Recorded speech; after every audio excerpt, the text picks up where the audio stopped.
여호와께서 아론에게 말씀하여 이르시되 너와 내 자손들이 회막에 들어갈 때에는 포도주나 독주를 마시지 말라. 그리하여 너희 죽음을 면하라. 이는 너희 대대로 지킬 영영한 규례라. 그리하여야 너희가 거룩하고 속된 것을 분별하며 부정하고 정한 것을 분별하고 또 나 여호와가 모세를 통하여 모든 규례를 이스라엘 자손에게 가르치리라. 아멘.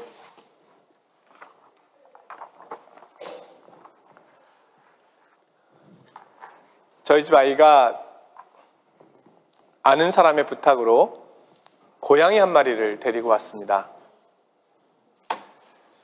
20일 정도 있을 계획인데 한 번도 경험해 보지 못한 이 고양이와의 동거가 시작되었습니다.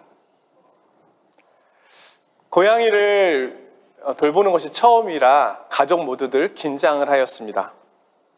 그래서 고양이에 대한 지식을 얻기 위하여 다큐멘터리를 보았습니다. 하나의 문장으로 고양이를 설명해 주었습니다. 개는 주인을 신으로 알지만 고양이는 자기를 신으로 안다. 이 짧은 글이 고양이에 대한 이해를 크게 해 주었습니다. 고양이와 인간이 함께 한 지는 약 1만 년 정도의 역사가 있는데요. 아직도 야생성이 강하다고 합니다.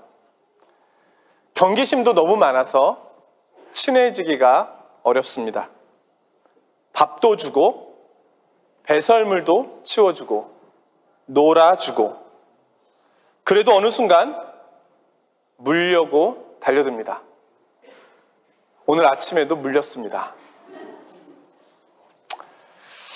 개는 쉽게 만질 수 있는데 고양이는 아직까지도 제대로 만지지를 못하고 있습니다.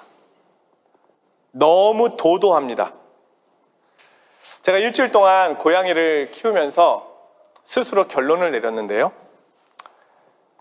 고양이는 섬기기 위해 온 것이 아니라 섬김을 받기 위해 왔구나.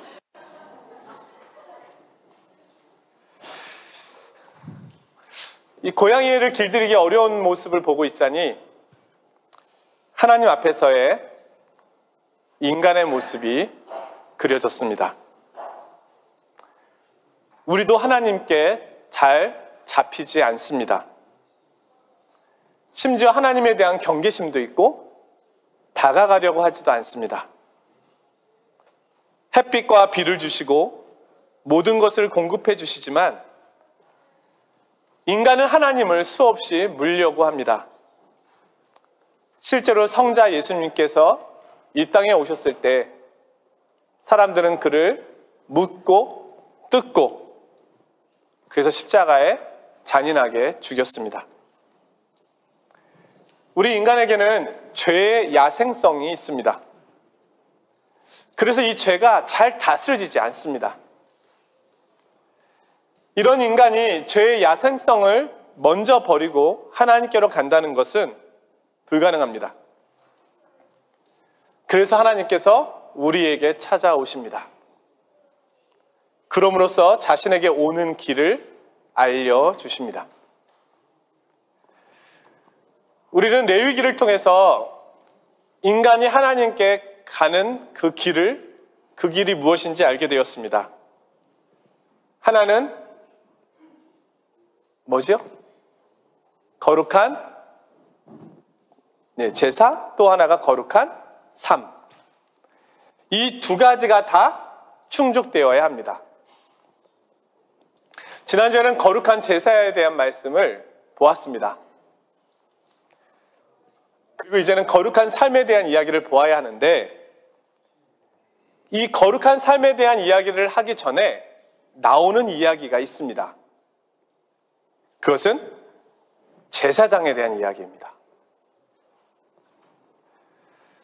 레위기에서 말하는 거룩한 삶은 제사를 포함해서 음식과 옷, 집, 질병에까지 해당됩니다. 이와 관련된 법들을 지키고 순종해야 합니다. 이 모든 규율들을 가르치고 지키도록 하기 위하여 제사장이 필요했던 겁니다. 레위기는 우리 주변에서 생활하게 되는 모든 것들을 거룩한 것과 속된 것, 부정한 것과 정결한 것, 이렇게 나눕니다. 제사장은 이 경계선을 살펴서 하나님의 백성들을 하나님과의 관계 안에 머물도록 돕는 중보자의 역할을 합니다. 오늘 본문 10절, 11절 말씀이 그것입니다. 그리하여야 너희가 거룩하고 속된 것을 분별하며 부정하고 정한 것을 분별하고 또 나 여호와가 모세를 통하여 모든 규례를 이스라엘 자손에게 가르치리라. 거룩한 것은 결코 부정한 것과 접촉해서는 안 되었습니다.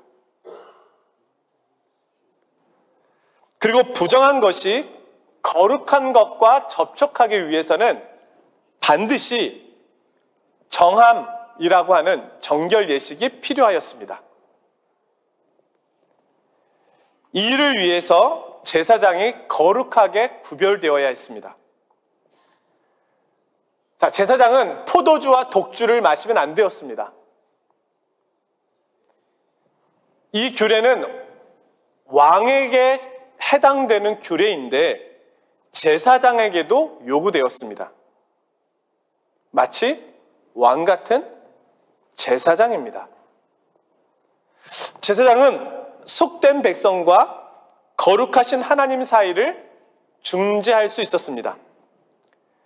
제사장은 이스라엘이 살았던 애굽과 또 앞으로 살아가게 될 가나안 땅, 그곳에서의 종교, 사회적, 문화적 모습을 담지 않고 단절하도록 교육시키고 지도해야 했습니다. 모세시대 이전까지는 주로 가장이나 부족의 지도자가 제사장 역할을 수행했습니다. 그리고 출애굽을 인도했던 모세도 그 역할을 감당하였습니다. 그런데 이제는 모세 이후부터는 모세를 통하지 않고 아론과 그의 아들들이 제사장 역할을 하도록 명령받았습니다. 그들은 평민들이었지만 제사장으로 부름을 받았습니다. 그러기에 그들은 이스라엘 백성들과는 구별되어야 했습니다. 그들이 제사장이 되기 위한 위임식 과정이 레위기 8장에서 10장에 소개되어 있습니다. 성도님들이 레위기를 읽어가다 보면 그 어려운 제사를 통과하면 이제는 제사장에 대한 얘기가 나오는 거예요. 그걸 말씀드리는 겁니다. 자, 여기서 모세는 아론과 그의 아들들을 위해서 제사를 집례합니다. 모세가 직접 제물을 가지고 오고요, 제물을 잡고 그 피를 뿌립니다. 모세는 아론과 그의 아들들에게 하나님의 뜻을 전합니다. 그리고 이후부터는 이스라엘의 제사장직은 레위지파인 아론과 그의 직계 후손들 중에 흠없는 사람들에게 세습됩니다. 제사장의 직무가 이제 전문직으로 바뀌게 된 겁니다. 제사장이라고 하는 이 단어는 히브리어로 코헨이라고 하는데요, 히브리어 쿤이라고 하는 단어에서 나왔다고 합니다. 그 뜻은 견고히 서 있다. 제사장은 하나님 앞에서 충성되이 서 있는, 수종드는 사람입니다. 제사장 위임식은 3단계를 거쳐서 진행이 됩니다. 이 위임식은 제사장이 거룩하게 되기 위한 과정을 담고 있습니다. 자, 어떻게 일반 사람을 제사장이 되도록 거룩하게 만들 수 있을까요? 의식을 통해서 그것을 했다는 거예요. 먼저는 목욕, 그리고 기름 부음, 그리고 피를 바름, 이 3가지 순서로 진행이 됩니다. 목욕은 몸을 씻어서 깨끗하게 하는 일이고요. 기름을 머리에 붓는 것은 그 대상을 거룩하게 한다는 의미가 있습니다. 기름 부음을 통해서 제사장은 세속의 영역에서 거룩의 영역으로 나아가게 됩니다. 그리고 피를 바르는데 피를 오른쪽 귓불이, 오른 엄지손가락, 오른 발가락에 바릅니다. 매니큐어가 아니에요. 예? 피를 바르는 거예요. 귀는 말씀을 듣는 것과 관련하고요. 손과 발은 그 말씀을 순종하는 것과 관련합니다. 제사장의 사명은 말씀을 듣고 그 말씀대로 순종하는 겁니다. 이 의식을 통해서 아론과 그의 아들들은 평민에서 제사장의 신분이 됩니다. 신약성경은 오늘날도 우리 믿음의 성도들을 향해서 왕 같은 제사장이라고 말합니다. 우리의 입과 우리의 귀와 우리의 손과 발로 행하는 모든 것이 하나님을 섬기는 일이 되어야 한다는 겁니다. 그런데 주목해야 할 부분이 있는데요. 이 제사장들 가운데 대제사장이 있습니다. 오늘은 여기에 좀 중점을 두려고 합니다. 그는 더 특별하게 사역을 위하여 위임받았습니다. 제사장이 입는 옷은 일반 백성들이 입는 옷과는 달리 구별되어서 화려했지만 대제사장이 입는 옷은 그 중에서도 가장 화려한 옷이었습니다. 그의 가슴에는 판결 흉패가 달려있는데 이 판결 흉패는 12가지의 보석으로 박혀있는 12지파의 이름을 새긴 보석이었습니다. 그리고 청색끈으로 흉패와 그 밑에 있는 에봇을 연결하였고 또 그 에봇은 금색, 청색, 자색, 홍색 실로 수놓은 고운 세마포로 된 소매 없는 옷이었고요. 그리고 이 흉패 안에는 우림과 둠빔을 두어서 하나님의 뜻을 백성들이 묻고 전하고 알게 하는 방식으로 사용되었습니다. 또한 머리에 쓰는 관에는 금으로 패를 만들어서 여호와께 정결이라고 써 놓았습니다. 그의 흰 세마포 옷은 성결함을 나타내었고 청색 겉옷은 제사장 직분이 하늘에 있음을 나타내었습니다.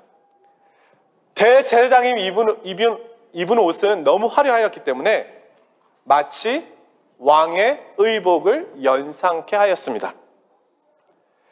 대제사장의 명예와 영광, 동시에 하나님의 거룩함과 위엄을 나타내는 옷으로 상징적으로 보여졌던 겁니다.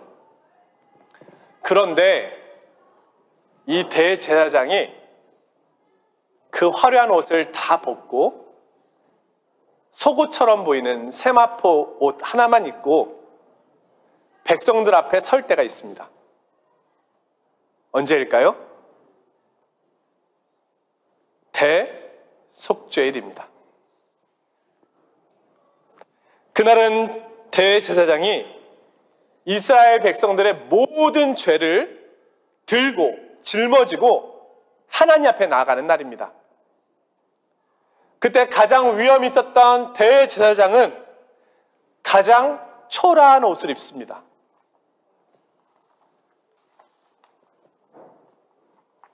자, 이 구약의 대제사장을 보면 누가 생각나십니까? 예수 그리스도.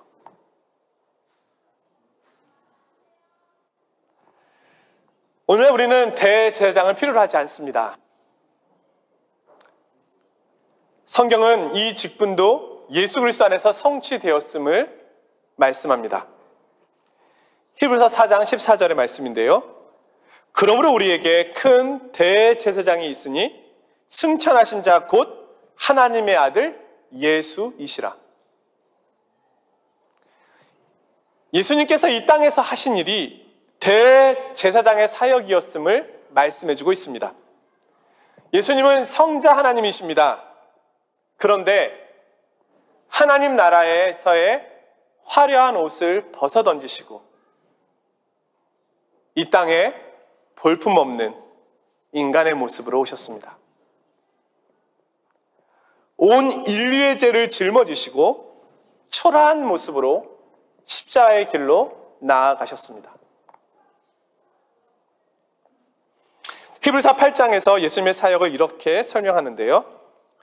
대제사장마다 사람 가운데서 택한 자이므로 하나님께 속한 일에 사람을 위하여 예물과 속죄 않은 제사를 드리게 하나니. 이 구절에 사람이라고 하는 단어가 2번 나옵니다. 대제사장직을 감당하기 위해서는 사람이어야 한다는 겁니다. 대제사장의 가장 큰 임무는 백성들을 대신하여 속죄 제사를 드리는 일입니다. 그는 하나님과 인간 사이에서 중보자가 되어 이 역할을 감당합니다. 이 중보자의 사역이 예수님을 통하여 성취된 겁니다.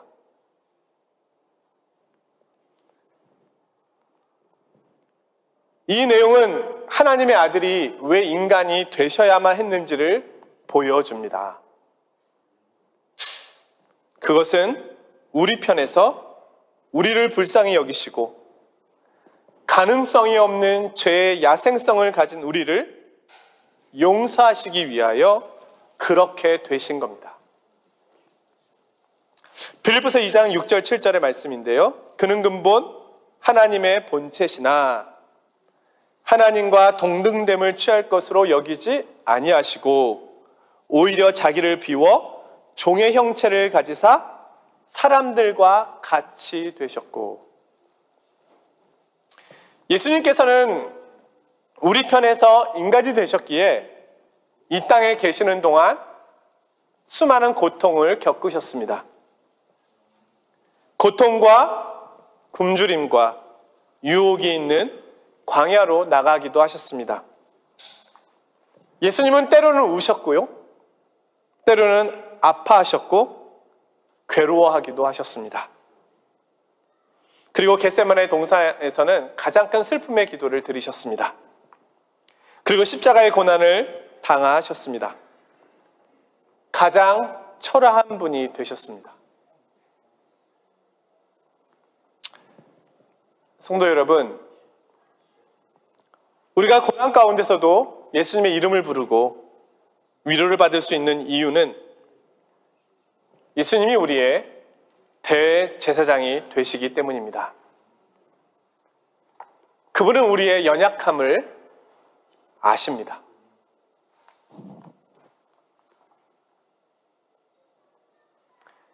이 땅에 계실 때 우리의 약함을 경험하셨고 또한 우리의 약함을 짊어지셨습니다.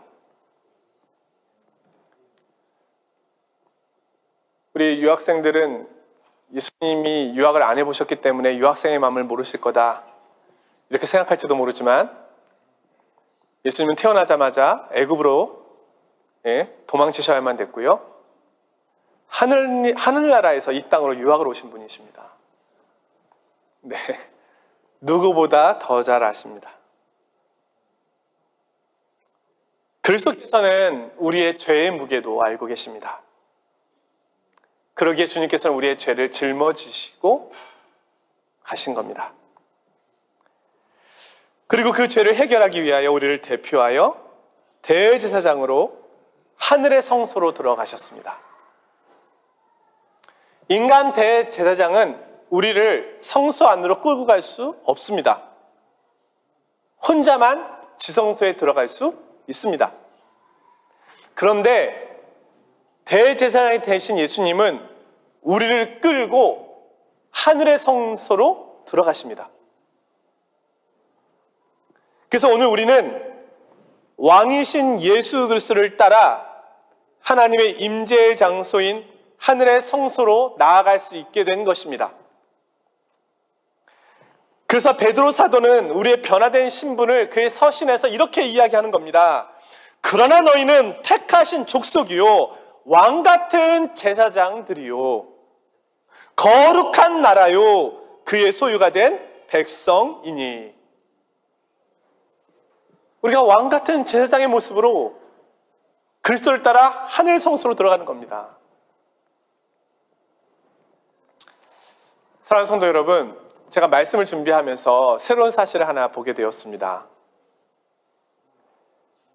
이 화려한 제사장들의 옷에 신발 이야기가 없다는 겁니다. 학자들은 제사장들은 성소에서 아니면 또 성전에서 맨발로 섬겼을 거라고 추측합니다.